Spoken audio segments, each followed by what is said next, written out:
It was the promise of good money and a glamorous lifestyle that lured Annie Lobert into becoming a high-class call girl. Instead, her life was marked by physical abuse, rape, and drug addiction. In her book, Fallen, Annie tells how she survived more than a decade in the sex industry and how God gave her a second chance at life. Now tell us how you entered into the sex industry. In your book, you talk about you went as an alter ego, Fallon. I did. Now, who was she and what did she do? You know, I think all of us have alter egos, by the way. So it was really easy for me to be that girl that everyone saw in school, that smile, that happy cheerleader. And the only thing I did different was the real person that I was and the broken girl that I was because of the family abuse by a close family friend sexually, and then obviously some brokenness in high school with some boys that I had slept with, that I came out of high school completely bitter and just very revengeful. I was like, I am woman, hear me roar. I'm going to go to college. I'm going to make it my life, become a corporate businesswoman. And so when I started selling myself, and by the way, I invited myself into the industry. My girlfriend taught me.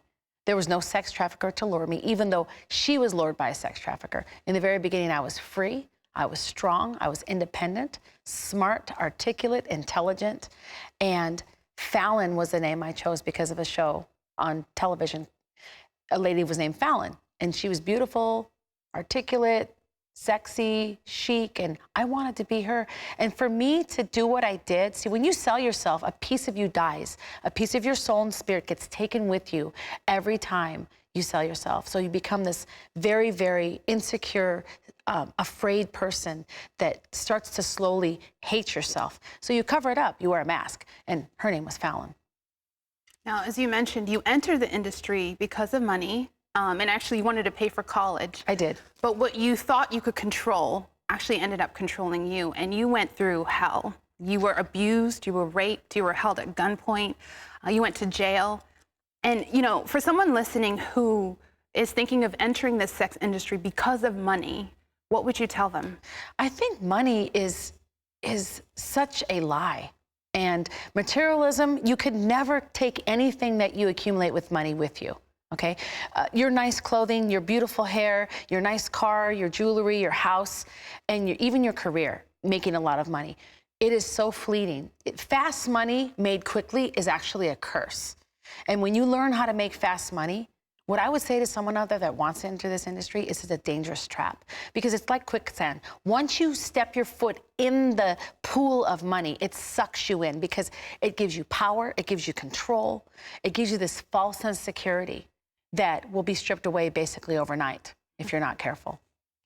Now, speaking of money, I want to read a portion from your book that I thought was really profound.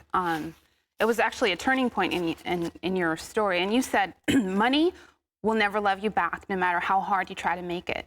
It will never be there for you while you're in jail, be your doctor when you're sick, hug you when all your friends and family have rejected you, or be able to save your life if you're dying.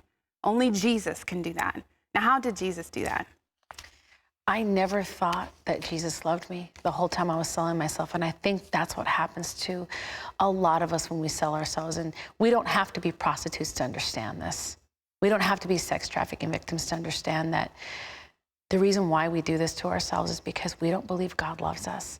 And my turning point was overdosing on cocaine and falling on the floor and realizing that the only one that could take me out of my own depravity, my own sickness, my own critical mass that happened was the love of God. And when I reached out to Jesus, it's like he showed up more than I could ever imagine. He showed up and gave me peace and joy that I never could accumulate with money, no matter what I did with my life. It's so hard to explain this epiphany that happened with God, but let me just say one thing.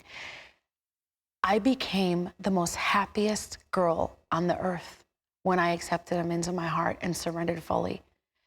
And I have not stopped going full force chasing God since. Now, Jesus pulled you out of this industry, and you talk about in your book you had an encounter with him, and after he pulled you out, he sent you back.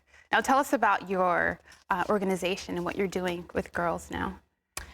I have an organization called Hookers for Jesus, and it's based on Matthew 4:19. I will teach you how to fish for people.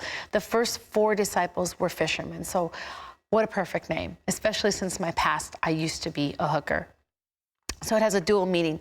But what we do is we go out into the strip and we tell the girls that God loves them. Very simple message. I think that most of the girls and most of the men in the industry do not know this. And I think if they did know it, they probably would want to eventually get out of the industry, because I know for a fact that the clothes, the money, the jewelry, the amount of men that I saw never fulfilled that deep need inside of my heart, which was empty. Now, for someone watching, whether they're in the industry as a prostitute or a pimp, or they're a pleasure seeker, or even just a pornography watcher, and they actually want to get out of it, but they don't know how, what's the one thing you would tell them to get out? I would tell whoever's in the industry and wanting to get in the industry, or they're stuck in the industry, is that the only answer for me was surrendering my life, getting on my knees and asking God inside my heart, asking God to change my circumstance, asking him to send me the right people to help me get out of it. It's one name, and his name's Jesus, and that's what will rescue you out. You can say that prayer and God will move mountains for you. He will. He'll send you the right people to help you. And if you really want to get out, it will happen. We can never forget that Jesus was reaching out to people like us, that his whole heart was not to hang out with the people in the church full time. He wanted to be in the street, in the bars, in the midst of the people that knew that the church wasn't going to do it for him, because it was religion. He was never about religion. He was always about that love relationship. And I think that if people understood that, more people would come to Christ. More people would surrender their lives, and this world would change dramatically. The love of God changes all of us.